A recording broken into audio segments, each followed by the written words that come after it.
माननीय न्यायालयाचा निर्णय आला की जरांगेंचं आंदोलन उठवा। त्या दिवशी कारखानदारांचे नेते राधाकृष्ण विखे पाटील यांच्या अध्यक्षतेखाली उपसमिती, त्या उपसमितीनं डायरेक्ट जीआरच घेऊन त्यांच्याकडे आले आणि जीआर काय आणला?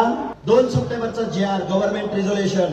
काय जीआर होता की एका ऍफिडेव्हिटद्वारे जर कुणाची वंशावळ सापडत नसेल तर एका ऍफिडेव्हिटद्वारे गावातील, नातेसंबंधातील आणि कुळातील जर एखाद्या व्यक्तीकडे जर कुटुंबाचं सर्टिफिकेट असेल आणि त्या व्यक्तीनं जर तसं ऍफिडेव्हिट दिलं तर त्याला दाखला मिळवून द्या।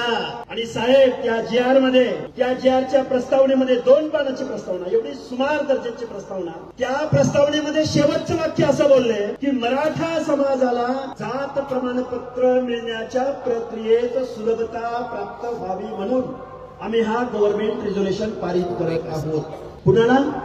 मराठा समाजाला। साहेब, मराठा समाजाचं सामाजिक मागासलेपण सर्वोच्च न्यायालयानं नाकारलंय।